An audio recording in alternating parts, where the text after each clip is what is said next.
ठीक है, चलो एक और क्वेश्चन और मैं अपनी स्क्रीन शेयर कर रहा हूँ अब। कौन कौन पहले से फार्मा माइंड्स के बारे में जानता है, B it YouTube, B it any senior ने आपको बताया, आपके दोस्त ने बताया, पहले से आप जानते हो प्लेटफॉर्म के बारे में कि प्लेटफॉर्म बाकी और प्लेटफॉर्म से जो भी है इंडिया में कोचिंग है उनसे डिफरेंट कैसे है। ठीक है, ओके, थैंक्स। अब मुझे बताओ, आपको स्क्रीन विजिबल है? मैं आपका ज़्यादा टाइम वेस्ट नहीं करूंगा, अब चलते हैं अपने मेन टॉपिक्स पे। सबको स्क्रीन विजिबल है?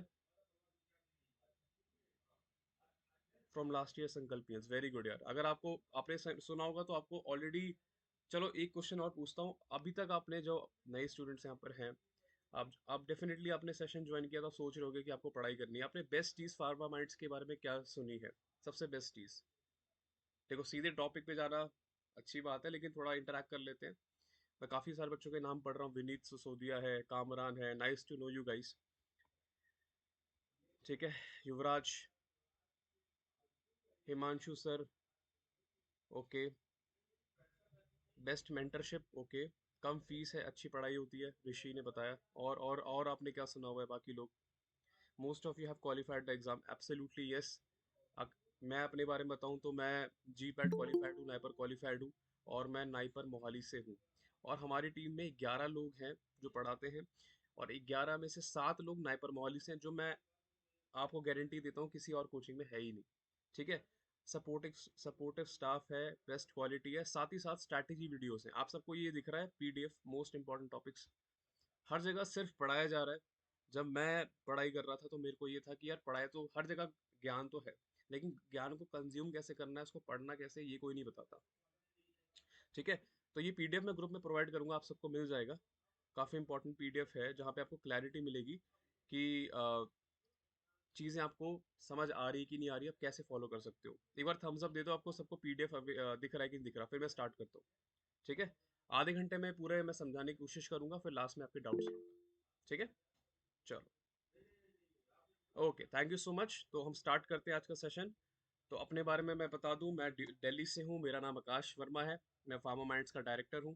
और जी पैट नाइपर क्वालिफाइड तो बार बार बता चुका हूं। मैं नाइपर मोहाली से हूं, जहां जो बहुत बच्चों का ड्रीम होता है। ठीक है, नाइपर में मेरी 200 रैंक आई थी ऑल इंडिया, फिर मुझे नाइपर मोहाली जैसा बेहतरीन कॉलेज मिला था, वहाँ काफ़ी अच्छा टाइम स्पेंड किया, और अभी मैं बहुत ही अच्छी कंपनी में भी प्लेस्ड हूँ। और साथ ही साथ फार्मा माइंड्स को भी हम रन कर रहे हैं, जो कि एक ऐसी प्लेटफॉर्म है, अगेन मैं बोलूँगा कोचिंग नहीं, प्लेटफॉर्म है, क्योंकि यहाँ सिर्फ और सिर्फ पढ़ाने पे फोकस नहीं किया जाता, साथ साथ ये भी फोकस किया जाता है कि कौन बच्चा क्या कर रहा है और कहाँ लैग कर रहा है, उसको हम कैसे हेल्प कर सकते हैं। जो हमारे पिछले साल के बच्चे हैं, उनसे अगर आपकी बातचीत हुई होगी तो आप वो आपको बताएंगे कि बाकी कोचिंग्स में क्या होता है कि आप टीचर को कॉल नहीं कर सकते, यहाँ पे आप कॉल कर सकते हो, मैसेज कर सकते हो, कभी भी डाउट्स क्लियर कर सकते हो। ठीक है, तो एक हेल्दी इन्वायरमेंट क्रिएट है, और you can't get that healthy environment in any other coaching, that's for sure, है ही नहीं। ठीक है, चलो तो स्टार्ट करते हैं। ओके, मैंने क्वेश्चंस क्या क्या डाले थे मैं उसको एक बार देख लेता हूँ, जो कि आपके लिए इम्पोर्टेंट है। ठीक है, तो सबसे पहले इम्पोर्टेंट चीज़ आती है कि जी पैट में सब्जेक्ट्स क्या क्या पूछे जाते हैं, तो इस पॉइंट को मैं एड्रेस करूंगा, मोस्ट इंपॉर्टेंट टॉपिक्स या मोस्ट इंपॉर्टेंट सब्जेक्ट्स कौन कौन से हैं। ठीक है, तो चलते हैं इस चीज़ पे। टोटल आपके 20 सब्जेक्ट्स पूछे जाते हैं जी पैट के अंदर, 20 सब्जेक्ट्स हैं जो कि आपको 4 साल में पढ़ाए जाते हैं। तो अगर आपको कोई ऐसा बोले यार पहले 3 साल मत पढ़, चौथे साल में पढ़, तेरा जी पैट निकल जाएगा, सबसे गलत बात है ये। ठीक है, अगर किसी को डाउट है कि जी पैट की प्रिपरेशन कब से स्टार्ट करनी चाहिए, तो वो है फोर्थ या फिफ्थ सेम से स्टार्ट कर देनी चाहिए, at any cost, at any cost start कर देनी चाहिए। ठीक है, क्यों बोल रहा हूँ? क्योंकि जो बच्चा फोर्थ ईयर में है उसको अटेंडेंस देखनी है, उसको प्रैक्टिकल्स देखने हैं, उसको प्रोजेक्ट्स देखने हैं, एंड में नहीं हो पाएगा। तो रोज का अगर फोर्थ सेम से एक एक घंटा भी लेते चलोगे ना, आप आराम से जी पैट फोड़ लोगे। इतना बड़ा एग्जाम नहीं है, इतना टफ नहीं है, मैंने निकाला है, मैं नाइपर मोहाली पहुंचा, आप क्यों नहीं पहुंच सकते? समझ रहे हो इस चीज को? ठीक है, तो टोटल 20 सब्जेक्ट्स पूछे जाते हैं जी पैट के एग्जाम में। दीपांशु सेशन में हो? हाँ हाँ, यही यही पे। हाँ ठीक है, बच्चे आ रहे हैं और तो एडमिट करते जाना, ठीक है, मैं पीपीटी देख रहा हूँ। ओके, चलो तो अब ये आता है कि क्या क्या इंपॉर्टेंट है, क्या क्या चीज़ें आपको करनी चाहिए, तो उस पर थोड़ा डिटेल में मैं आता हूँ। तो देखो, बहुत बड़ा सिलेबस है जी पैट का, इसलिए बोलता हूँ फोर्थ सेम फिफ्थ सेम से स्टार्ट करना है। ठीक है, तो अब अगर यहाँ कोई बच्चा है जो अभी 2026 की तैयारी कर रहा है, तो अभी आप स्टार्ट कर दो, नहीं तो बाद में लोड पड़ेगा। मैं ऐसा इसलिए नहीं बोल रहा कि आप ज्वाइन कर लो, ज्वाइन कर लो। आपको कहीं भी ज्वाइन करना है आप ज्वाइन करो, वो आपकी चॉइस है, लेकिन being a person who provide mentorship, एक राइट टाइम आपको बता रहा हूँ, 4 सेम 5 सेम, इससे आप पे लोड नहीं पड़ेगा। आप क्या करोगे, 2 साल का टाइम है, 10 सब्जेक्ट 1 साल करोगे, 10 सब्जेक्ट 1 साल करोगे, आप पे टेंशन नहीं क्रिएट नहीं होगी। नहीं तो जो लास्ट सेम में करते हैं ना, क्रैश कोर्स ज्वाइन कर लिया, ये कर लिया, वो कर लिया, फिर आप फंस जाओगे, कुछ नहीं होने वाला। फिर प्राइवेट कॉलेज से मास्टर्स करोगे, स्टाइपेंड मिलेगा नहीं, कुछ भी नहीं हो पाएगा। ठीक है, तो बी वेरी स्मार्ट। ठीक है, और डिसीजन सही टाइम पे ले लो, ताकि आप आगे रहो और बच्चों से। सीधी सी बात है, जो बच्चा 2 साल से तैयारी कर रहा है और जो बच्चा 3 महीने की से तैयारी कर रहा है, उसमें ज़्यादा कंफर्टेबल कौन है, ज़्यादा आगे कौन है, जो 2 साल से तैयारी कर रहा है। तो बाद में रोने से अच्छा अगर हम पहले ही अपने प्लान्स तैयार कर लें तो वो बेटर रहेगा। ठीक है, पूरा सिलेबस नहीं करना होता, 60 से 70% सिलेबस ही करना होता है जी पैट के अंदर। ठीक है, अभी 60 से 70% सिलेबस क्या होता है, ये हम अपनी क्लासेस में हम बताते हैं। क्योंकि पूरा नहीं पढ़ना आपको, पूरी लैकमैन की किताब नहीं पढ़नी आपको, पूरी केटी त्रिपाठी नहीं पढ़नी, क्या पढ़ना है वो हम बताएंगे कि इतना पढ़ लो, आराम से आपकी रैंक भी आ जाएगी, क्वालिफाई तो हो ही जाएगा जब रैंक आ रही है तो। ठीक है, हर टॉपिक को 2 से 3 बार रिवाइज करना है। किस टॉपिक को 3 बार रिवाइज करना है, किसको 2 बार रिवाइज करना है, हम ये भी चीजें बताते हैं। ठीक है, don't read anything in detail. ये मुझे एक लाइन किसी ने बोली थी और मुझे बड़ी अच्छी लगी कि यार, मास्टर्स होगा आपको किसी सब्जेक्ट से प्यार करने के लिए, मतलब अगर आप फार्माकोलॉजी पढ़ रहे हो, आपको फार्माकोलॉजी बहुत अच्छी लगती है, लेकिन उसको डिटेल में पढ़ोगे मास्टर्स में, जब आप मास्टर्स में फार्माकोलॉजी पढ़ोगे। अभी क्या आपको फार्माकोलॉजी भी पढ़नी है, अभी आपको बायोटेक भी पढ़ना है, आपको सूटिक्स भी पढ़ना है, तो किसी चीज़ को डिटेल में ना पढ़ो, उसको उतना ही पढ़ो जितना ज़रूरत है। और वो ज़रूरत कौन बता सकता है, जिसने वो एग्ज़ाम क्वालिफाई किया है। ठीक है, practice MCQs after each topic completion. हर टॉपिक के बाद आपको एमसीक्यू लगाने हैं। इसका भी हम स्ट्रैटेजी ये बताते हैं बच्चों को कि कोई छोटा टॉपिक है तो 30 एमसीक्यू लगाओ, कोई बड़ा टॉपिक है तो 100 एमसीक्यू लगाओ। ठीक है, और साथ ही साथ जब एमसीक्यू लगाते हैं तो उसके बाद जो गलतियां होती हैं उसको देखो कि क्यों गलत हुआ, क्या गलती हुई, और उसको जाके इम्प्रूव करो। तो हर चीज़ की छोटी छोटी टैक्टिक्स होती है, स्ट्रैटेजी होती है। और एक स्मार्ट स्टूडेंट वही होता है जिसको पता होता है कितने अमाउंट में क्या चीज़ करनी है और क्या चीज़ छोड़नी है। ठीक है, नहीं तो किताब सबके पास है, टीचर को कोई महत्व नहीं है। टीचर टीचर क्यों कहलाता है, क्योंकि वो बताता है पढ़ना कैसे है। किताब सबके पास होती है। यूट्यूब पे भी कितने सारे, अगर आप देखोगे यूट्यूब पे कितने सारे लोग पढ़ा रहे हैं अलग अलग प्लेटफॉर्म से, मैं नाम नहीं लूंगा, बहुत लोग वीडियोस डाल रहे हैं। ठीक है, लेकिन लोग कोर्स क्यों ज्वाइन करते हैं, क्योंकि उनको सिस्टमैटिक मैनर चाहिए कि क्या पढ़ना है क्या छोड़ना है, वहाँ ये सारी चीज़ें नहीं बताई जाती। ठीक है, नेक्स्ट चीज़ आती है कि अब जो मैं टॉपिक्स बताने वाला हूँ उनसे आपके 250 मार्क्स, 150 मार्क्स तो बन ही जाएंगे, मैक्सिमम 250 तक भी जा सकते हैं।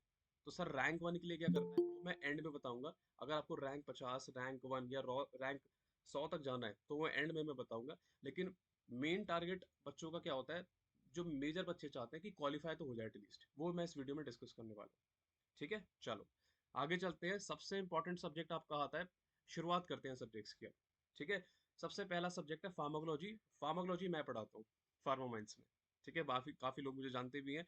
और फार्माकोलॉजी से 28 क्वेश्चन आते हैं। अच्छा, एक क्वेश्चन आप लोगों से है, मुझे कौन बता सकता है जी पैट में कितने क्वेश्चन पूछे जाते हैं? How many question are asked in GPAT? Don't worry, I will share the PDF. 125। 125, very good Abhishek, excellent. चलो, बेसिक नॉलेज आप सबको है। और एक क्वेश्चन करेक्ट करने के कितने मार्क्स मिलते हैं, कौन बताएगा मुझे? Very good four. नैनल, मनीष। 4 मार्क्स मिलते हैं, +4, और गलत करोगे तो कितना कट जाएगा? कितना कट जाएगा? Hrithik. Minus. Very good, okay. Who was that girl? Very good answer. चलो, बहुत बढ़िया। ऋतिक माइक ऑफ कर लोगे यार, आवाज इको कर रही है। चलो, बहुत ही बढ़िया, सबको बेसिक्स तो पता है, चलो मेरा काम थोड़ा आसान हो गया। चलो ठीक है, तो फार्माकोलॉजी के अंदर आपके 3 सब्जेक्ट आते हैं। वैसे 4 है। एक फार्माकोलॉजी है, फार्माकोलॉजी समझते हो ना? General pharmacology, autonomic nervous system, central nervous system, chemotherapy. फिर एनाटॉमी आता है और एक आता है पैथोफिजियोलॉजी। एनाटॉमी में आप ये पढ़ोगे कि बॉडी में पार्ट क्या क्या है, digestive system, nervous system. Pathophysiology पढ़ोगे बीमारी क्यों होती है, बीमारी का रीजन क्या है। ठीक है, चलो मैं आपसे क्वेश्चन पूछता हूँ, क्वेश्चन पूछते चलेंगे, मजा आता है ना। अ, कोई बीमारी उठाते हैं। आप मुझे बताओगे, अस्थमा जो डिजीज होती है उसके अंदर कौन सी इम्यूनोग्लोबिन इन्वॉल्व होता है? इम्यूनोग्लोबिन बोले तो आईजीए है या आईजीई है, या IgD है? IG. IgA. Very good, excellent. ठीक है, जिसको नहीं पता डोंट वरी, सब आसान है। दूसरा क्वेश्चन एक और, अल्जाइमर डिजीज जिसमें बीमारी हो जाती है कि आप भूलने लगते हो 60 साल की उम्र के बाद, तो उसमें क्या रीजन होता है? अल्जीमर डिजीज, अल्जाइमर भी बोल सकते हो आप। एनीवन, अल्जाइमर का रीजन पता है किसी को? नहीं पता? चलो मैं बताता हूँ। अल्जाइमर के अंदर एसिटाइलकोलिन का लेवल बढ़ जाता है किसका लेवल बढ़ जाता है? और एसिटाइलकोलिन का लेवल बढ़ जाता है, डोपामिन का लेवल कम हो जाता है। अल्जाइमर डिजीज के अंदर। Yes sir. ओके, सॉरी थोड़ा गलत बोल रहे हो। अल्जाइमर डिजीज के अंदर एसिटाइल कोलिन का लेवल कम हो जाता है। ठीक है, वो जो लेवल होता है वो 70% घट जाता है, 30% रह जाता है, पहला रीजन। और दूसरा रीजन ये होता है कि हमारे दिमाग के अंदर एक प्रोटीन जमा हो जाता है जिसका नाम है टाउ प्रोटीन। ठीक है, टाउ प्रोटीन। तो इस वजह से जो है मेमोरी लॉस होने लगता है 60 साल की एज के बाद। ठीक है, चलो ये बेसिक बेसिक चीजें हैं। अब आगे चलते हैं, ये मेन मेन टॉपिक्स हैं, मैं इसको डिटेल में नहीं जाऊंगा क्योंकि पीडीएफ बहुत बड़ा है, आप बोर हो जाओगे। लेकिन मैंने यहाँ पे ये साथ साथ मेंशन कर रखा है कि किस सब्जेक्ट के क्या क्या टॉपिक सबसे इंपॉर्टेंट है। ये पता होना बहुत जरूरी है। अब हवा में कुछ भी पढ़ोगे कोई फायदा नहीं है। जैसे अगर कोई बच्चा बोलता है सर मैं ऑटो पढ़ रहा हूँ 10 दिन से, तो गलत कर रहे हो। ये जो मैंने हाईलाइट करा है ना, ये ज़्यादा इंपॉर्टेंट है, इससे ज़्यादा क्वेश्चन आते हैं। Autonomic nervous system, CNS, chemotherapy. क्योंकि आप लोगों को सिर्फ जीपैट की तैयारी तो करनी नहीं है, सेमेस्टर्स भी, प्रैक्टिकल्स भी है। तो ऐसा कुछ होना चाहिए कि क्या पढूं, क्या कम पढूं और क्या ना पढूं, ये ज़रूरी है। ठीक है, तो जो मैंने हाईलाइट करा हुआ है ना, ये ज़्यादा इंपॉर्टेंट है। ठीक है, तो ये पीडीएफ में प्रोवाइड करा दूंगा, डोंट वरी, सबको मिल जाएगा। लेकिन ये सेशन लेने का मतलब और का पहला मतलब ये कि आपको पता होना चाहिए कि यार क्या चीज़ें करनी है। और दूसरी बात, मैं आपको ये बताना चाह रहा हूँ कि फार्मा माइंड्स में हम किस तरह से पढ़ते हैं। सिर्फ पढ़ाई स्टार्ट नहीं होती।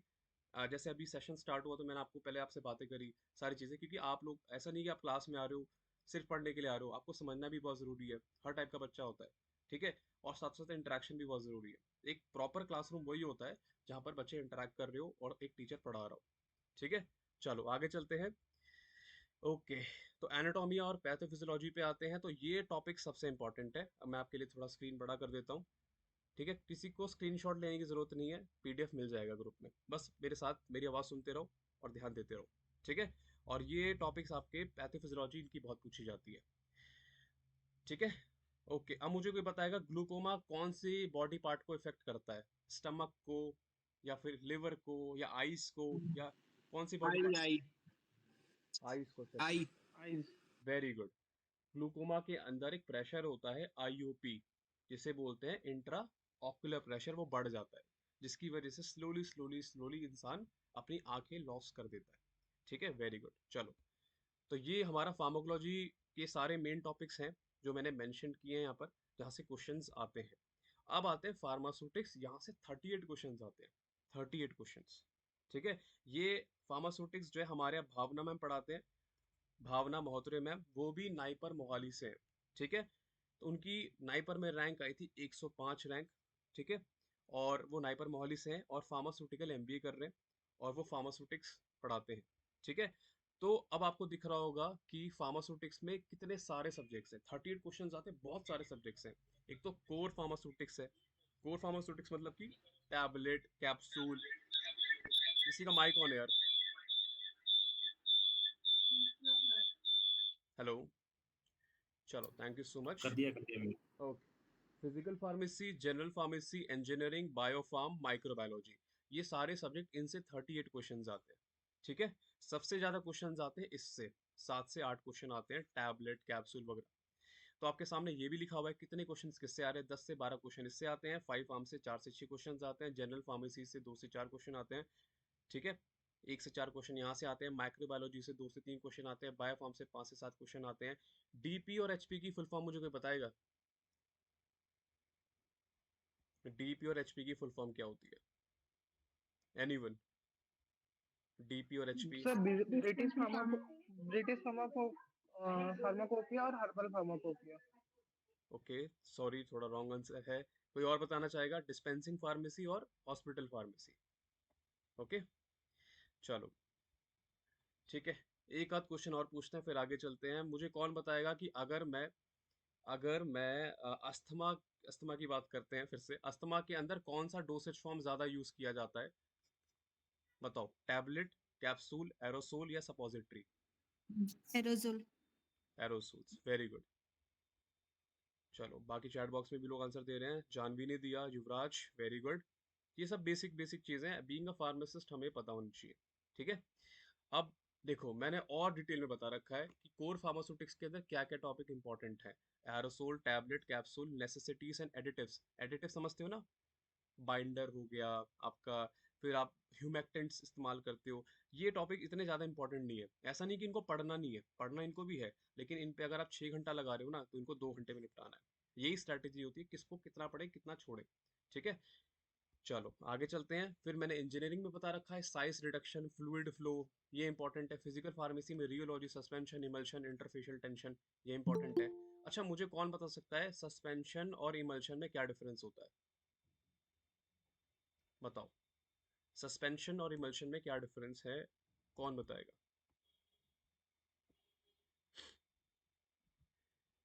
चैट बॉक्स में लिख सकते हो। बहुत बेसिक सा डिफरेंस है, पहले बता दूं, दोनों के दोनों बाईफेसिक फॉर्म्स होते हैं, मतलब दो फॉर्म्स होते हैं। ठीक है, एक में यहाँ पे बस इतना डिफरेंस है, सॉलिड लिक्विड और सॉलिड लिक्विड लिक्विड। कौन बताएगा इस चीज को? चलो आंसर्स नहीं आ रहे, शायद आप चैट बॉक्स में लिख रहे होगे, तो मैं बता देता हूँ। इमल्शन, वेरी गुड, श्रुति का आंसर आ गया, लिक्विड लिक्विड। तो इमल्शन के अंदर लिक्विड लिक्विड होता है, और सस्पेंशन में क्या होता है, लिक्विड के अंदर सॉलिड होता है। ठीक है, वेरी गुड, एब्सोल्युटली करेक्ट युवराज, वेरी गुड। चलो बहुत ही बढ़िया। ओके, आगे चलते हैं। कुछ न्यूमेरिकल्स पूछे जाते हैं। डिस्पेंसिंग फार्मेसी, हॉस्पिटल फार्मेसी के अंदर allegation method, tonicity concept. Posology क्या होता है, कौन बताएगा? पोसोलॉजी, सिंपल 3 वर्ड में मुझे आंसर चाहिए। पोसोलॉजी क्या कैलकुलेशन होता of doses form. Calculation of doses form. है? ओके, इसको हम ये बोलेंगे calculation of doses for children. बच्चों के लिए डोज निकालते हैं ना, कैलकुलेशन ऑफ डोजेस। हमें अडल्ट डोज दी, उसके बेसिस पे हम बच्चों की डोज निकालते हैं कितना देना है। Very good Aishwarya. ठीक है, डोसेज, ठीक है, डोसेज बोल लो, डोज बोल लो, ज़्यादा अच्छा टर्म होगा डोजेस निकालना, क्योंकि डोसेज का मतलब कुछ और होता है। डोसेज मतलब होता है टैबलेट है, कैप्सूल है। डोज मतलब होता है कितनी अमाउंट में डोज दे रहे हैं। ठीक है, प्रिस्क्रिप्शन आप सब जानते ही हो। ठीक है, चलो आगे चलते हैं। माइक्रोबायोलॉजी, स्टेरिलाइजेशन, बैक्टीरिया, वायरस, फंगा, ये सारी चीज़ें इंपॉर्टेंट है। ये भी इंपॉर्टेंट है लेकिन लेस इंपॉर्टेंट है। जो हाईलाइट किया है, बार बार बोल रहा हूँ, वो ज़्यादा इंपॉर्टेंट है। एडीएमई, ठीक है, बीसीएस क्लासिफिकेशन। अभी जो नए बच्चे हैं, उनके तो सर के ऊपर से जा रहा होगा कि ये क्या है, कुछ सब्जेक्ट तो पढ़े नहीं होंगे। डोंट वरी, आपके समय के साथ आपके सिलेबस में आने वाला है। ठीक है, चलो फार्माकोपिया तो पढ़े ही होगा आप लोगों ने, है ना? यहाँ से क्या क्वेश्चन पूछ सकते हैं? मुझे आप बताओगे, अगर आपने ये तो 11 12 में पढ़ा देते हैं। पेप्टिडोग्लाइकन, पेप्टिडोग्लाइकन लेयर जो होती है वो किस में होती है? ग्राम पॉजिटिव में होती है कि ग्राम नेगेटिव में होती है? कौन बताएगा? पेप्टिडोग्लाइकन लेयर ग्राम पॉजिटिव में होती है कि ग्राम नेगेटिव में होती है? Who can tell? Gram positive positive में डोमिनेंट। होती है। Okay, sir that's a gram great, positive. Great answer यार, पीयूष त्रिपाठी और Sonu, very good. Okay, gram positive में होती है। और एक और चीज ग्राम पॉजिटिव में होती है, वो टी से स्टार्ट होती है। कौन बता सकता है? टी से, एसिड होता है एक। देखते हैं कौन बताता है उसका answer. Teichoic acid. Very good teichoic दिव्यस, एसिड। Teichoic acid. ठीक है, मैं चैट बॉक्स में लिख देता हूँ, क्योंकि नाम थोड़ा अजीब सा है। तो हमने जिंदगी में 2 3 एसिड तो सुने हुए हैं बस, हाइड्रोक्लोरिक एसिड, सल्फ्यूरिक एसिड। अब ये टेकोइक एसिड भी होता है, जो ग्राम पॉजिटिव बैक्टीरिया में पाया जाता है, ग्राम नेगेटिव में नहीं होता। इसी बेसिस पे हम ना क्लासीफाई करते हैं। चलो बहुत बढ़िया, 2 सब्जेक्ट्स हमने कवर कर लिए। तीसरा आता है फार्मास्यूटिकल केमिस्ट्री, और ये सबसे ज़्यादा टफ होता है, सबको डर लगता है केमिस्ट्री से। Organic chemistry, medicinal chemistry. अब दिक्कत की बात क्या है, यहाँ से भी 38 क्वेश्चन आते हैं। ठीक है, अभी तक 2 सब्जेक्ट हम कवर कर चुके हैं, कोलोजी और सूटिक्स। अब केमिस्ट्री की बात आती है। केमिस्ट्री के अंदर ये आपको दिख रहा होगा, ये सारे सब्जेक्ट्स आते हैं। Medicinal chemistry, organic, analysis, physical, biochemistry, inorganic chemistry, organic chemistry. सबसे इंपॉर्टेंट क्या है? सबसे इंपॉर्टेंट आपका हो जाता है ऑर्गेनिक केमिस्ट्री और एनालिसिस। ऑर्गेनिक केमिस्ट्री मैंने 6 से 8 लिखा है, अब इससे क्वेश्चन 10 से ज़्यादा आ रहे हैं। बहुत इंपॉर्टेंट है, बहुत ज़्यादा इंपॉर्टेंट है। ठीक है, तो ये दोनों बहुत इंपॉर्टेंट है, बाकी भी चीज़ें इंपॉर्टेंट है, लेकिन हाँ, इसको हम 5 स्टार देना चाहेंगे, ऑर्गेनिक केमिस्ट्री और एनालिसिस को। ठीक है, चलो अब आगे चलते हैं, समझते हैं कि और क्या क्या चीज़ें इंपॉर्टेंट हैं इनमें से। मेडिसिनल केमिस्ट्री से सबको डर लगता है। हमारे यहाँ मेडिसिनल केमिस्ट्री गीताक्षी मैम पढ़ाते हैं। Geetakshi ma'am again GPAT NIPER qualified, NIPER Hyderabad उन्होंने ज्वाइन किया था। ठीक है, डिस्टेंस की वजह से उन्होंने छोड़ा, फिर उन्होंने पंजाब यूनिवर्सिटी, जो अगेन बहुत बड़ा आपने नाम सुना होगा कॉलेज है इंडिया का, वहाँ से उन्होंने मास्टर्स की हुई है। ठीक है, तो अगेन एक जी पैट नाइपर क्वालिफाइड फैकल्टी है, वही सारी चीज़ें पढ़ाते हैं। अब इसमें भी मैंने बता रखा है कि मेडिसिनल केमिस्ट्री में कहाँ से क्वेश्चन आता है, इतना ही पढ़ना है और इससे ही क्वेश्चन आता है। अब मैं बोल रहा हूँ इतना ही पढ़ना है, ये पढ़ने में ही आपको कम से कम 2 हफ्ता जाएगा, 2 वीक्स। ठीक है, इसलिए very smart decision is that कि आप कोचिंग 2 साल पहले ही स्टार्ट कर दो, या पढ़ना ही 2 साल पहले स्टार्ट कर दो, ताकि बाद में दिक्कत ना आए। नहीं तो एक साथ इतनी सारी चीज़ें आएंगी, आप बहुत पैनिक कर जाओगे। ठीक है, चलो आगे चलते हैं, ऑर्गेनिक केमिस्ट्री पे आते हैं। ऑर्गेनिक केमिस्ट्री में जनरल ऑर्गेनिक केमिस्ट्री, ठीक है, name reaction, isomerism, heterocyclic chemistry, ये सबने नाम सुना होगा जिंदगी में, कहीं ना कहीं सुना होगा, डरते बहुत होगे। SN1 SN2 E1 E2, ये सब बहुत इंपॉर्टेंट है और हम सारी चीज़ें पढ़ाते हैं फार्मामाइंस के अंदर। ठीक है, फिजिकल केमिस्ट्री में काइनेटिक्स, थर्मोडायनामिक्स, लिमिट टेस्ट भी होता है। अगर किसी को याद हो, ये टेस्ट किसके लिए होता है? गुड जीट मेथड, ये टेस्ट। सर इम्प्योरिटी के सर्च में। हाँ, इम्प्यूरिटी में कौन सी इम्प्यूरिटी के लिए होता है? आर्सेनिक के लिए होता है, मर्क्यूरी के लिए होता है, कैडमियम के लिए होता है, आयरन किसके लिए होता है? आर्सेनिक आर्सेनिक आर्सेनिक के आर्सेनिक लिए के होता लिए है। होता है सर, आयरन के लिए होता है सर। ठीक है, मेनली आर्सेनिक के लिए होता है और ये क्वेश्चन जी पैट में 2019 में आया हुआ है। आर्सेनिक, वेरी गुड, जिसने आंसर दिया था। क्या नाम है आपका? किसी सर लड़की ने? DS त्रिपाठी। ओके, और एक लड़की ने भी आंसर दिया था, आपका नाम क्या है? चैट बॉक्स में लिख रहे हो क्या? चलो दोबारा आंसर देना, ठीक है। ओके, शिवानी और प्रियेश, ये दोनों ने आंसर दिया। ओके ग्रेट यार, ग्रेट, चलो ठीक है, आगे चलते हैं। अच्छा मुझे बताओ, ऑर्गेनिक केमिस्ट्री के अंदर एक कॉन्सेप्ट होता है जिसके बेसिस पे आप ये जज कर पाते हो कि कोई सा केमिकल कितना स्टेबल है या कोई सा केमिकल कितना एसिडिक या बेसिक है। वो 4 कॉन्सेप्ट होते हैं, उनका नाम पता है? किसी को पता है वो कौन से कॉन्सेप्ट है जिसके बेसिस पे आप जज कर पाते हो कितना केमिकल एसिडिक है कितना बेसिक है? अभी बोलूंगा याद आ जाएगा। आपका इंडक्शन इफेक्ट होता है, मेसोमेरिक इफेक्ट, रेजोनेंस और हाइपर कॉन्जुगेशन। पढ़ा है किसी ने? थम्स अप दे दो। Hyper conjugation, resonance, mesomeric, inductive effect. चलो ठीक है, उनके बेसिस पे हम जज कर पाते हैं कि भाई कोई सा केमिकल कितना ज़्यादा एसिडिक या बेसिक है। फिर आता है एनालिसिस, जिसमें आप पढ़ते हो chromatography, TLC thin layer chromatography, HPLC high pressure, फिर आपका GC गैस क्रोमेटोग्राफी। ठीक है, एसिड और बेसिस, मुझे बताओगे एसिड या बेस में H+ जो है प्रोटॉन, वो कौन डोनेट करता है? एसिड। बाकी लोग? एसिड। चलो ये तो बेसिक सी चीज़ है ना? बहुत बढ़िया, है ना? बहुत ही बेसिक बेसिक चीज़ें हैं। Spectroscopy, UV, IR, NMR, MS, बहुत अलग अलग टाइप की होती है, टोटल 7 होती है, 4 इंपॉर्टेंट आती हैं, इनसे क्वेश्चन आता है। ठीक है, उसके बाद आते हैं कुछ इंपॉर्टेंट मेथड्स हैं, वोलहार्ड, मोर। ठीक है, तो यहाँ पे अगेन दोबारा बोलो, कुछ बच्चे ऐसे होंगे जिन्होंने टॉपिक के नाम भी नहीं सुने होंगे क्योंकि अभी आपके पास आए नहीं है, ये आएंगे। ठीक है, टाइट्रेशन इतना इंपॉर्टेंट नहीं है, मैंने ये भी लिखा हुआ है। ठीक है, तो क्या नहीं पढ़ना वो भी बहुत जानना जरूरी है GPAT के लिए। बायोकेमिस्ट्री पे आते हैं, कार्बोहाइड्रेट, प्रोटीन। बायोकेमिस्ट्री पूरा इंपॉर्टेंट और मज़ा भी आता है वो पढ़ने में। इसको आयुष सचदेव सर पढ़ाते हैं। आयुष सचदेव सर कहाँ से हैं? अगेन नाइपर मोहाली से। ठीक है, आपको सारे टीचर्स नाइपर क्वालिफाइड मिलेंगे और नाइपर मोहाली से ही मिलेंगे, मैं खुद नाइपर मोहाली से हूँ। नेक्स्ट चीज़ आती है, चलो यहाँ से कोई क्वेश्चन पूछा जाए आपसे। न्यूक्लिक एसिड, मुझे कोई बता सकता है DNA की फुल फॉर्म? बहुत बेसिक क्वेश्चन पूछ रहा हूँ, इतना तो आना चाहिए। DNA की फुल फॉर्म कौन बता सकता है? What's the full form of DNA? Deoxyribonucleic acid. Okay, absolutely correct Santosh. I think Manish ने भी आंसर दिया, देने की कोशिश की थी। ठीक है, ओके ओके, ठीक है। Let me ask little tough question, what is transcription and what is translation? कौन बता सकता है इसमें क्या फ़र्क होता है ट्रांसक्रिप्शन और ट्रांसलेशन में? इजी आंसर तो हर कोई दे देगा। ट्रांसलेशन आरएनए को जब डीएनए में कन्वर्ट फॉर्मेट्स ऑफ करते हैं तो प्रोटीन फ्रॉम ट्रांसक्रिप्शन आरएनए। हो गया। चलो एक एक करके मैं पूछता हूँ। थिंग, अब हैंड रेज करो देन। हाँ हाँ, आराम से। पीयूष, चलो पीयूष आप बताओ, पीयूष त्रिपाठी आप बताओ, आप सर ट्रांसक्रिप्शन आरएनए बताओ को क्या जब होता है? डीएनए में चेंज करते हैं तो ट्रांसक्रिप्शन हो गया। आरएनए को डीएनए में। Yes sir. ओके, जो आप बता रहे हो वो रिवर्स ट्रांसक्रिप्शन है, डीएनए से आरएनए बनता है, वो होता है ट्रांसक्रिप्शन। ठीक है, यस दूसरा। सर। हाँ, ओके। ट्रांसलेशन कौन बताएगा? और कोई? Manish Formation of Bharadwaj. protein from RNA. Okay, Santosh ने आंसर दे दिया, वेरी गुड, यही आंसर है। बाकी आप मनीष, आप भी बताओ क्या कहने वाले थे आप?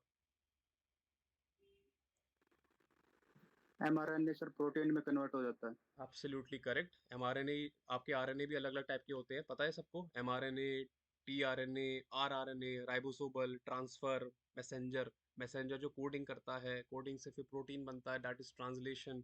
प्रोटीन क्यों बनाते हैं? क्योंकि हमारी बॉडी का हर पार्ट, आपके बाल का कलर ब्लैक है, आपके नेल्स कितने ग्रो करेंगे, या फिर कोई ऑर्गन कैसे काम करेगा, ये सारी की सारी चीज़ें डीएनए पे डिपेंडेंट है। डीएनए से आरएनए बनेगा, आरएनए से प्रोटीन बनेगा, प्रोटीन रेगुलेशन होगा और आपकी बॉडी काम करती रहेगी। कुछ लोगों को जेनेटिक बीमारियां होती हैं, क्यों होती हैं? क्योंकि उनके डीएनए में दिक्कत होती है, डीएनए से फिर जो आरएनए बनता है वो प्रॉपर नहीं है, आरएनए से जो प्रोटीन बनेगा वो प्रॉपर नहीं है। सब चीज़ें बहुत बेसिक लेवल पे है। ठीक है, चलो आगे चलते हैं। चलो लास्ट सब्जेक्ट पे आते हैं, फिर हम नेक्स्ट टॉपिक उठाएंगे कि यार रैंक को कैसे टारगेट करें। यहाँ तो हमें ये पता लग गया कि टॉपिक कौन कौन से हैं, पढ़ना क्या क्या है, कितने कितने क्वेश्चंस आते हैं। आज हमने ये सीख लिया। फार्माकोग्नोसी में 10 क्वेश्चंस आते हैं। फार्माकोग्नोसी किस किस को टफ लगता है? रेक्टाफिकेशन है, किसकी क्या फैमिली है? चलो मुझे बताओ, एट्रोपिन की फैमिली कौन सी है? एट्रोपिन सबने सुना होगा, एट्रोपा बैलोडूना या दतूरा मेटल, इसकी फैमिली कौन बता सकता है मुझे?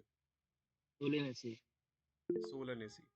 सोलेनेसी क्यों है? क्योंकि ये एट्रोपिन किसको बिलोंग करता है? ट्रोपेन एल्कोलॉइड्स को। ट्रोपेन की जितने भी सारे हैं सबके सब सोलेनेसी हैं। Very good Jatin. और किसने बोला था आंसर? माइक ऑन करके। टफ नहीं, बहुत बोरिंग सब्जेक्ट है, एब्सोल्युटली बोरिंग है। फार्माकोग्नोसी हमारे यहाँ पर समीप सर पढ़ाते हैं, जी पैट नाइपर क्वालिफाइड, साथ ही साथ वो गवर्नमेंट फार्मासिस्ट हैं मध्य प्रदेश में। जो एग्ज़ाम हुआ था गवर्नमेंट फार्मासिस्ट, आप लोग ज़रूर आपने सुना होगा पिछले साल, वहाँ पर वो क्वालिफाइड हो गए और अभी गवर्नमेंट फार्मासिस्ट की जॉब कर रहे हैं। ठीक है, तो हमारी टीम में फार्मासिस्ट भी हैं जो गवर्नमेंट फार्मासिस्ट हैं। समीप सर पढ़ाते हैं फार्माकोग्नोसी। क्या क्या टॉपिक्स वहाँ से जो इंपॉर्टेंट है? History of pharmacognosy. मुझे कोई बता सकता है कि होम्योपैथी जो सिस्टम है वो इंडिया का है या बाहर का है? इसका मैक्सिमम लोग आंसर गलत करेंगे। आयुर्वेदा तो इंडिया का है, होम्योपैथी कहाँ का है? या फिर इंडिया का है भी अरबिक। नहीं? नहीं नहीं अरबिक। नहीं, अरेबिक नहीं है होम्योपैथी। और कोई? बाहर का, इंडिया का नहीं है, एब्सोल्युटली करेक्ट। तो मैं बता दूं, ये यूरोप कंट्री से आया हुआ है, मेनली जर्मनी का एक बंदा था। ठीक है, उसी ने ये चीज़ इजाद की थी, स्टार्ट किया था होम्योपैथी। होम्योपैथी का के अंदर एक प्रिंसिपल आता है लॉ ऑफ सिमिलिया, मतलब जो प्रॉब्लम है उसी का थोड़ा सा एक अंश दो, उससे वो ठीक हो जाएगा। तभी लोग ज़्यादा होम्योपैथी बिलीव नहीं करते, बोलते ना यार तुम इतने कम कम डोज दे रहे हो, इतने में तो इंसान खुद ही ठीक हो जाएगा। Like are cured by like, absolutely correct, law of similia. चलो बहुत बढ़िया, आयुर्वेदा इंडिया का है। ठीक है, प्लांट टिश्यू कल्चर ये सबने सुना होगा, बहुत बढ़िया। बायोजेनेटिक पाथवेज है, अल्कलॉइड ग्लाइकोसाइड टैनिन्स, ये सबसे ज़्यादा पूछा जाता है। रेजिन्स वोल्टाइल ऑयल्स भी बहुत इंपॉर्टेंट है। ठीक है, मैं इनको ही मार्क करना चाहूँगा, ये सबसे इंपॉर्टेंट है। ठीक है, कोग्नोसी बहुत इंपॉर्टेंट सब्जेक्ट है, और ऑनेस्टली बता रहा हूँ अच्छे से पढ़ोगे तो 8 क्वेश्चन निकल जाएंगे। 8 क्वेश्चन मतलब 32 मार्क्स, बहुत मैटर करते हैं। ठीक है, बस लास्ट पे आते हैं हम लोग। अब ये कुछ एक्स्ट्रा सब्जेक्ट हैं जो पूछे जाते हैं, वो है बायोटेक, एमबीए और जूरिस। इसमें ये वाला बहुत इंपॉर्टेंट है, इससे 5 क्वेश्चन आते हैं। 5 क्वेश्चन मतलब 20 मार्क्स। बूंद बूंद से सागर बनता है ना, इससे 2 क्वेश्चन आते हैं, इससे इससे 2 से 3 क्वेश्चन आते हैं, इससे 5 क्वेश्चन फिक्स है हर साल के। ठीक है, तो मैंने यहाँ पर ये भी लिखा हुआ है कि बायोटेक से क्या होता है। रिकॉम्बिनेंट डीएनए टेक्नोलॉजी प्रोडक्ट्स पूछे जाते हैं, protoplast fusion, hybridoma technology, drug and cosmetic act, सबने पढ़ा होगा drug and cosmetic act, patent act, DPCO, drug price control order, सब रटा हुआ है मुझे। Management basics, 4 Ps of marketing. अच्छा, 4 पीस ऑफ मार्केटिंग कोई मुझे बता सकता है क्या होता है? एनीवन? 4 पीस ऑफ मार्केटिंग, अभी तक किसी ने पढ़ा नहीं होगा मार्केटिंग, लेकिन किसी को आइडिया है 4 पी क्या होता है? चलो मैं बताता हूँ। 4 पी ऑफ मार्केटिंग मतलब होता है, पहले आप प्रोडक्ट बनाओ। क्या प्रोडक्ट बनाते हो? कुछ भी, कोई भी प्रोडक्ट बनाओ। ठीक है, मान के चलते हैं आप कोई बाइक बनाते हो। ठीक है, उसके बाद आप उसका प्राइस रखोगे, 50,000 का प्राइस है, 1 लाख का प्राइस है। फिर आप प्लेस डिसाइड करोगे, प्लेस मतलब कि इसको ऑनलाइन बेचोगे या फिर ऑफलाइन अपनी दुकान खोल के बेचोगे। ठीक है, किसी का माइक ऑन ऑफ कर लो यार। प्रोडक्ट, प्राइस, प्लेस, और क्या हो जाएगा आपका प्रमोशन। प्रमोशन मतलब प्रमोशन किस तरह से करोगे, इसी को बोलते हैं 4P। अब इस 4P का इस्तेमाल करके किसी भी प्रोडक्ट के लिए स्ट्रैटेजी बना सकते हो। पहले प्रोडक्ट बनाओ, प्राइस रखो, प्लेस डिसाइड करो, ऑनलाइन बेचोगे, ऑफलाइन बेचोगे, और प्रमोट करते जाओ। इसे बोलते हैं 4P। एक और प्रिंसिपल होता है 7P। ये इसी का एक्सटेंशन है, उसमें 3P और जुड़ जाते हैं। ठीक है, ये मार्केटिंग के कॉन्सेप्ट्स हैं। ओके, तो यहाँ पर ये PDF खत्म होता है। अब मैं आता हूँ कट ऑफ के बारे में। पहले बताओ, आपको कुछ सीखने को मिला यहाँ से, थोड़ा आइडिया लगा कि क्या क्या इंपॉर्टेंट सब्जेक्ट्स हैं? कुछ कुछ नई चीज़ सीखने को मिली यहाँ पर, जहाँ मतलब हर जगह बताया जाता है ये सारी चीज़ें, लेकिन मैंने आपके लिए और ज़्यादा डिटेल में करा कि यार ये इंपॉर्टेंट सब्जेक्ट है, इसमें भी ये पढ़ना है, ये छोड़ना है। ठीक है, चलो। ओके। ओके, तो आपको मैं साथ साथ दिखाऊं ऐसे ही, अगर आपको ये स्क्रीन दिख रही होगी मेरी, दिख रही है? मैं जूम करता हूँ। डू और die topics, pharma management, last 15 days strategy, intro GPAT pattern, ठीक है, स्ट्रैटेजी 1, सबको दिख रहा है ये जैसे हर कोचिंग में नोट्स होते हैं, हमारे स्ट्रैटेजी के नोट्स हैं ये सारे मैंने ही बनाए हुए हैं। रोड मैप टू जीपैट, मैं ये भी दिखा देता हूँ चलो आपको। I think this is different. इसमें मैंने और डिटेल में बताया हुआ है कि कैसे क्या पढ़ना है। ठीक है, ये सारी चीज़ें बताई हुई हैं, किसके लिए कौन सी बुक रेफर करनी है, सब चीज़ बता रखी है। तो फिलहाल के लिए तो मैं ये वाला PDF ग्रुप में शेयर कर दूंगा। कहने का मतलब ये है कि पूरे साल हम स्ट्रैटेजी पे बहुत फोकस करते हैं, ताकि बच्चों का काम आसान हो जाए, इनको पता लग जाए क्या पढ़ना है और क्या छोड़ना है। ठीक है, अब नेक्स्ट चीज़ पे आते हैं, आपकी कट ऑफ के बारे में। देखो, कट ऑफ हर साल वेरी होती है, आपको ये जानना बहुत ज़रूरी है। 4 कैटेगरी में कट ऑफ जाती है आपकी। जनरल, EWS मतलब क्या होता है, इकोनॉमिकली वीकर सेक्शन, अगर आपकी सैलरी कम है। ओबीसी, ओबीसी में भी दो आते हैं, एक आता है क्रीमी लेयर, एक नॉन क्रीमी लेयर। ये भी जानना बहुत जरूरी है। आपको नॉन क्रीमी लेयर का सर्टिफिकेट बनाना है, वो भी सेंट्रल कैटेगरी का, नहीं तो कहीं एडमिशन होगा नहीं। ठीक है, तीसरा आता है, चौथा आता है SC, पांचवा ST आता है, फिर आपका वो आता है आपका फिजिकली डिसेबल्ड। ठीक है, ये आपके 6 कैटेगरीज आते हैं, इनकी अलग अलग कट ऑफ आती है। ठीक है, कट ऑफ हर साल वेरी होती है। 500 मार्क्स का टेस्ट होता है, कभी कट ऑफ 180 जाएगी, कभी 160 जाएगी, अलग ले जाएगी। मैं इसको मानता ही नहीं हूँ। मैं इतना मानता हूँ कि आपकी कैटेगरी क्या है, उसके हिसाब से आपको कितना टारगेट करना चाहिए। तो जितना मैं आप 3 साल से पढ़ा रहा हूँ, मैं 1000 से ज़्यादा बच्चों को पढ़ा चुका हूँ। ठीक है, तो मेरा ऐसा मानना है कि जो जनरल कैटेगरी वाला है, उसके दिमाग में होना चाहिए कुछ भी करके 200 मार्क्स तक पहुंचो। ठीक है, EWS वाले को कुछ भी करके 170 मार्क्स तक पहुंचो। ओबीसी वाला 180 मार्क्स तक पहुंचो। SC वाला 150 मार्क्स तक पहुंचो। ST वाला आपका 130 मार्क्स तक पहुंचो। ठीक है, फिजिकल हैंडीकैप में क्या होता है, ज़्यादा बच्चे होते नहीं, तो एडमिशन वहाँ और मोस्टली चांसेस हो जाता है। ये मैं ऐसा इसलिए बोलता हूँ क्योंकि जब हम बहुत बड़ा टारगेट रखते हैं ना, अगर मैं सोचूं कि मैं 1000 बच्चों को पढ़ाऊंगा, ठीक है, जो ऑलरेडी मैं पढ़ा चुका हूँ, इस साल मैं सोचूं मैं 1000 बच्चों को पढ़ाऊंगा, तो अगर मैं थोड़ा बहुत नीचे भी करता हूँ, तो तब भी मैं 700 बच्चों को तो पढ़ा ही दूंगा। तो वही बात है, अगर आप सोचो कि मैं 200 की मेरी कट ऑफ मैं अपने लिए मान के चलूंगा, तो कुछ ना कुछ करके आप 180 तक तो आओगे। तो ये चीज़ समझना बहुत ज़रूरी है। अभी तक तो ये पैटर्न रहा है, इस साल एग्जाम होगा, हो सकता है चेंज हो सकता है, लेकिन आपको ये समझना बहुत ज़रूरी है कि आप अपने हिसाब से कट ऑफ डिसाइड करो। नहीं, मैं तो 250 लेके चलूंगा, मुझे 250 चाहिए कुछ भी करके, बाकी कट ऑफ क्या थी मुझे फर्क नहीं पड़ता, मुझे 250 चाहिए। ये माइंडसेट होना बहुत ज़रूरी है। ठीक है, एक बार थम्स अप दे दो, आपको कट ऑफ का क्राइटेरिया क्लियर हो गया है।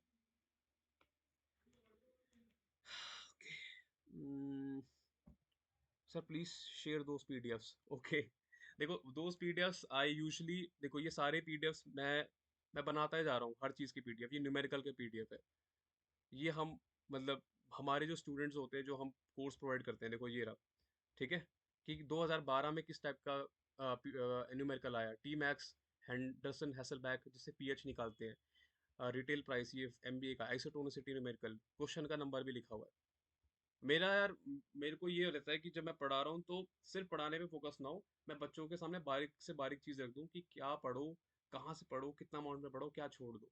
ठीक है, तो मैं बनाते चलता हूँ PDF। ये अभी तो एक लिस्ट है, ये बहुत लंबी जाने वाली है। मैंने सब्जेक्ट वाइज भी स्ट्रैटेजीज बना रखी है, तो वो सारी अलग अलग सब्जेक्ट की स्ट्रैटेजी बना रखी है। फार्माकोलॉजी को कैसे पढ़ना है, कीमोथेरेपी को कैसे पढ़ना है, सारी चीज़ें हाँ अवेलेबल है। मैं कोशिश करूंगा ग्रुप में करने के लिए, लेकिन मैक्सिमम सेशंस जो रहते हैं वो हमारे स्टूडेंट्स के लिए होते हैं। ठीक है, मैं कोशिश करूंगा सारा शेयर करने के लिए। ठीक है, अब मैं आता हूँ नेक्स्ट चीज पे कि रैंक को कैसे टारगेट करना है। ठीक है, एक सेकेंड। ठीक है, ओके। तो दो क्वेश्चन यहाँ रह गए, how to study whole year with semesters and how to get rank one. पहले किसको डिस्कस करें, सेमेस्टर्स को या रैंक वन को? आप लोग बताओ, आप लोग बड़े इंपॉर्टेंट हो मेरे लिए। रैंक वन, चलो ठीक है, ओके ठीक है। मैं कहाँ समझाऊँ इस चीज़ को? ओके, एक पीपीटी ले लेते हैं। वैसे मैं इसके लिए अलग से पीडीएफ बनाऊंगा, वीडियो मैं बनाऊंगा एक हफ्ते में, यूट्यूब चैनल पे आपको मिल जाएगी for sure. But till then आपको मैं समझाने की कोशिश करता हूँ कि रैंक वन आप कैसे टारगेट कर सकते हो। ठीक है, अभी तक जो मैंने सारी चीज़ें बताई उससे आप 250 तक मार्क्स तक पहुँच सकते हो। 250 मार्क्स का क्या मतलब होता है, आप 500 रैंक तक पहुँच चुके हो। अब 500 से जो रैंक वन का या टॉप 10 का भी जो सफ़र है वो थोड़ा डिफिकल्ट है, और डिफिकल्ट के साथ साथ साथ लकी भी होना आपको बहुत ज़रूरी है। हो सकता है कि मैं किसी बच्चों को जो बहुत पढ़ने वाले बच्चे हैं उनको बिठाऊं तो कभी कोई रैंक वन लिया है, कभी कोई रैंक वन लिया है, किस्मत भी चमकती है ना उस दिन कि आपको 2-3 क्वेश्चन ज़्यादा आ गए। तो लेकिन हाँ, 500 रैंक तक का जो सफ़र है, मैं ऑनेस्टली मानता हूँ कि अगर आप रोज़ का 1-2 घंटा भी पुट इन करोगे ना, रोज़ का, ईजी है। 500 500 रैंक तक आप आराम से आ सकते हो। इसके ऊपर का जो सफ़र है वो डिफिकल्ट है। ठीक है, तो उस सफ़र को आप कैसे अटेन कर सकते हो, मैं 5-6 पॉइंट्स से समझाने की कोशिश करूंगा।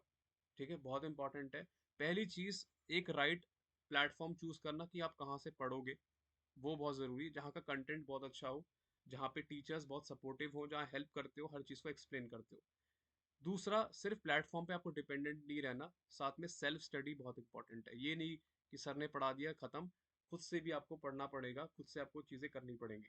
तो अगर मैं बोलता हूँ कि 1 से 2 घंटा पढ़ना है, तो ये 500 रैंक तक के लिए। अगर आप रैंक लाना चाहते हो तो 3 से 4 आवर्स एक्स्ट्रा एफर्ट और चाहिए, तो थोड़ा और एक्स्ट्रा एफर्ट आपको करना पड़ेगा। तीसरी चीज़, नोट्स। ठीक है, जैसे हमारे कोचिंग के नोट्स है, मैं ये स्टोरी काफ़ी बार बता चुका हूँ और दोबारा बताऊंगा। हमारा एक स्टूडेंट था जिसने क्रैश कोर्स ज्वाइन किया था, 3 महीने में उसने जीपैट क्रैक किया, उसने नाइपर क्रैक किया। उसने बाद में मुझे बताया कि सर 100 क्वेश्चन नोट से ही थे, 100 क्वेश्चन नोट से ही थे। तो नोट्स पढ़ के हमारे वो 100 रैंक, क्या नाम है, 100 क्वेश्चन क्रैक कर पाया। नाइपर रायबरेली गुवाहाटी में अभी फिलहाल है। अब पॉइंट ये आता है कि रैंक के लिए जाना है तो कैसे।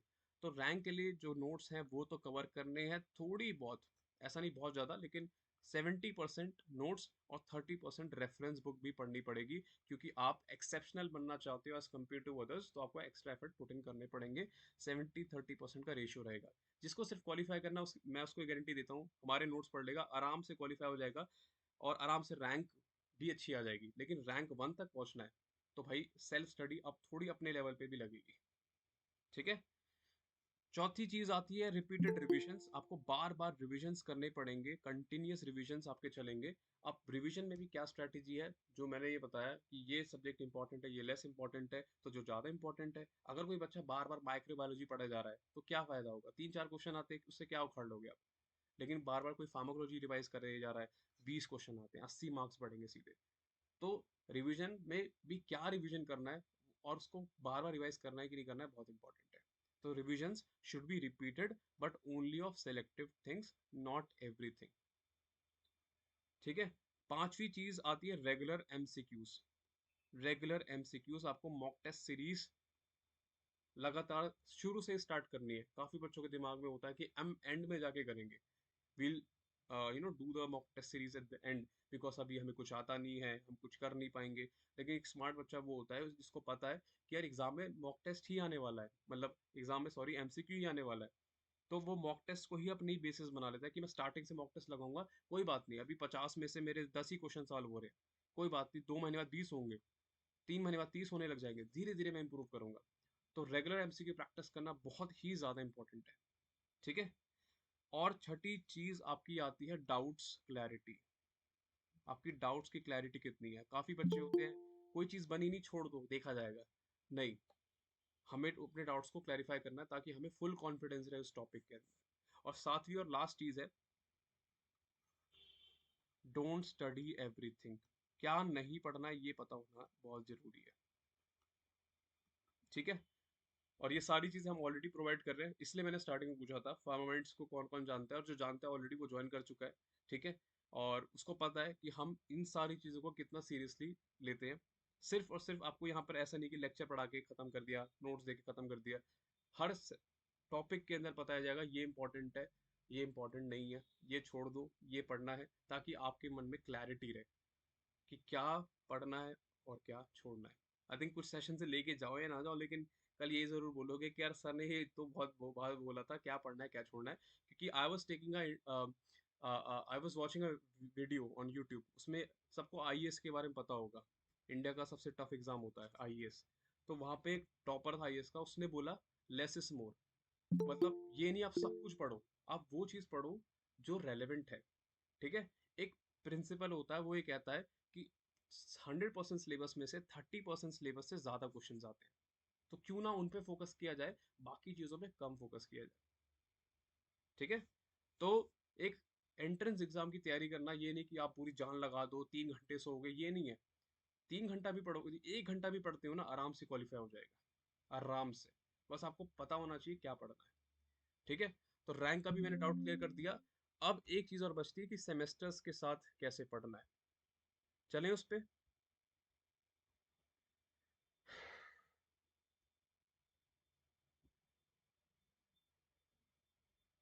चले start with the semesters part. यहाँ तक इन्फॉर्मेशन सारी क्लियर है आपको? ओके, ठीक है, थैंक्स अ लॉट। ओके, देखो सेमेस्टर्स का फंडा ही रहता है ना, मुझे जो लगता है, देखो मैं सारी चीज़ें ऑनेस्टली बोलता हूँ, हम अपने आप को ही बेवकूफ़ बनाते हैं। आपका सेमेस्टर 5 महीने चलता होगा, चलो 6 महीने मान लेते हैं, पूरे साल में 6 महीने, 2 बार रहते हैं आपके, ठीक है। एक सेमेस्टर 6 महीने चला, 6 महीने के अंदर मान के चलते हैं आपके पास 2 सेक्शंस आते हैं। पहला सेक्शन आता है जिसमें आपके सेमेस्टर्स हैं, जिसमें आपके सेशनल्स हैं, जिसमें आपकी वाइवा है, प्रैक्टिकल्स है, सब मिला के सब मिला के कितना ही हो जाएगा, कितना ही हो जाएगा, 2 महीना।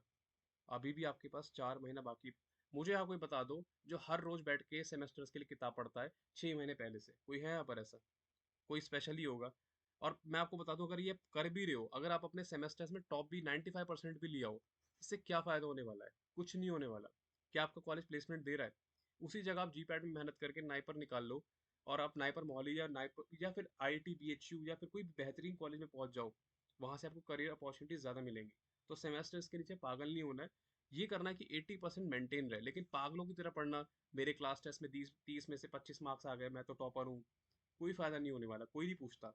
आप सब फर्स्ट से लेकर 12 तक पढ़ते आए हो, कितने क्लास टेस्ट हुए, किसी को कुछ याद है? इससे फर्क नहीं पड़ता आप सेमेस्टर्स में क्या करते हो, इसका कोई रेलेवेंस ही नहीं है। मैं बताता हूँ, मेरे टाइम पे हाँ, एक लड़की थी, वो हमारे टॉपर थी वो, ठीक है। मेरी क्लास में कुछ 7th या 8th रैंक आती थी, और वो टॉपर थी, ठीक है। उसने जीपैट का एग्ज़ाम दिया, मैंने जीपैट का एग्ज़ाम दिया, मेरे 250 मार्क्स आए जीपैट में 500 में से, ठीक है। और उसके पता है कितने मार्क्स आए थे? 26। 500 में से उसके सिर्फ 26 मार्क्स आए थे, 500 में से 26। पूरी क्लास हंस रही थी। क्यों? क्योंकि उसको ये समझना बहुत ज़रूरी था कि उसने बस सेमेस्टर्स पे फोकस किया, ठीक है। और उतना ज़रूरी नहीं था। फिर मैंने जीपैट निकाला, मैंने नाइपर निकाला, क्योंकि मुझे पता था कि बोलते हैं ना कि यार मेहनत तो हर कोई करता है, लेकिन डायरेक्शन नहीं होती है। तो डायरेक्शन पता होना ज़रूरी कि मैं मेहनत कर रहा हूँ, लेकिन अगर मैं सही डायरेक्शन में कर रहा हूँ तो रिजल्ट मिलेंगे, ठीक है। तो 4 महीने आपके पास अभी भी बचते हैं। 4 महीने में फिर आप बोलोगे जिंदगी भी जीनी है, चलो जी लो, एक महीना आप मजे मार लो, तब भी तो 3 महीने बचते हैं। और अगर 3 महीने में आप रोज का 2 घंटा पढ़ते हो, कितना हो गया? 3 महीने में कितने दिन होते हैं? 90। 90 × 2 180 घंटा आप पढ़ रहे हो। 180 घंटे में कम से कम आप 20 में से 5 सब्जेक्ट फिनिश कर लोगे, मतलब एक सेमेस्टर में आप 5 सब्जेक्ट फिनिश करके चल रहे हो। मतलब 2 साल के लिए ज्वाइन कर रहे हो, तो आप 5 सब्जेक्ट फिनिश करते हुए चल रहे हो, ठीक है। फिर मैं आता हूँ उस पॉइंट पे, जो एक साल में कर रहा है, उसको थोड़ा ज़्यादा एफर्ट लगाना पड़ेगा। इसलिए बोलता हूँ सबसे बेस्ट टाइम है, इसमें मैंने वीडियो भी बना रखी है, सबसे बेस्ट टाइम है 4th सेम या 5th सेम। ये सबसे बेस्ट टाइम होता है ज्वाइन करने का, क्योंकि मजे मजे में प्रिपरेशन हो जाती है, रोज़ का 1-2 घंटा पढ़ना है, ज़्यादा एफर्ट लगाने भी नहीं है, और काम हो जाता है।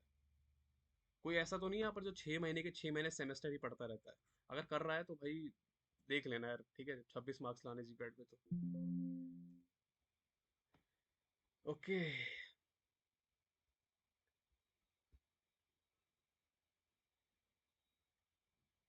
चलो ठीक है। अब मुझे बताओ, मैंने काफ़ी सारी चीज़ें बोल दी, पीडीएफ में शेयर कर दूंगा। किसी को कोई डाउट है तो बताओ। बाकी क्लासेस का मैं ये बता दूं, फार्मा माइंड्स की जो क्लासेस हैं संकल्प बैच 2024-25 की और 26 की, वो कल से स्टार्ट हो रही है। काफ़ी लोग ऑलरेडी ज्वाइन कर चुके हैं। ठीक है, तो जिसको ज्वाइन करना है मैं नंबर डाल देता हूँ। ठीक है, बाकी पीडीएफ्स में सारे ग्रुप में शेयर कर दूंगा, दैट्स माय रिस्पॉन्सिबिलिटी। अगर आप ऐसा प्लेटफॉर्म देख रहे हो जहाँ पे सबसे कम फीस में पढ़ाई होती है और सारे टीचर्स क्वालिफाइड है, तो Pharmamind is the only platform in India. और वह मैं खुला बोल सकता हूँ कि इंडिया में ऐसा कोई प्लेटफॉर्म है ही नहीं जो सबसे कम प्राइस में है और साथ ही साथ जहाँ पे सारे टीचर्स क्वालिफाइड है। ठीक है, और अगर आपको डिस्काउंट, अगर आपको लगता है कि नहीं सर मुझे डिस्काउंट और चाहिए, तो उसके लिए ये हमने ऑलरेडी बता रखा है कि अगर आपका कोई ग्रुप है, 4-5 लोग साथ में आते हैं, तो आपको डिस्काउंट मिल जाएगा। ठीक है, जैसे जी पैट की फीस एक साल की 10,000 होती है, पूरे इंडिया में बता रहा हूँ 8,000 मिनिमम है। हमारी वही फीस हमने 5500 कर रखी है एक साल की। ठीक है, अगर किसी को सुनाई कम दे रहा हो तो this is the number for 1 year. और ये बाकी कंपैरिजन की बाकी कोचिंग्स के कंपैरिजन में 50% हाफ है। और इसमें भी आपको डिस्काउंट मिल जाएगा अगर आप अपने फ्रेंड्स के साथ आते हो। ठीक है, बस इतना है, आप राइट जगह जाओ। ठीक है, क्योंकि मेरे पास बहुत सारे कोचिंग से बच्चे आते हैं, वो कहते हैं सर हमारी कोचिंग से फ़ोन ही नहीं उठाता टीचर। ठीक है, तो मेक द राइट डिसीजन। अगर आपको लगता है कि pharma mind is a right platform to join, तो आप ज्वाइन कर सकते हो। ठीक है, और पर्सनली मुझे अपने सारे बच्चों का नाम याद है। I will make sure that मैं अपनी तरफ से 200% दूंगा। ठीक है, और आप दो ना दो, लेकिन मेरे तरफ से 200% एफर्ट रहेगा और आपको पहुंचाने के लिए वहां पर जहां पहुंचना चाहते हो। बाकी ये सेल्फ स्टडी तो बहुत इंपॉर्टेंट है। Sir year back in semester effect करेगा जी पैट में और नाइपर में? नहीं, प्लेसमेंट्स में इफेक्ट नहीं करेगा कामरान। प्लेसमेंट्स में इफेक्ट नहीं करता। मैं नाइपर मॉरिस से हूँ, बहुत बच्चों का बैक वैक लगाता, कोई इफेक्ट नहीं पड़ता। ठीक है, बस ये होता है कि आपका सीजीपी जो हो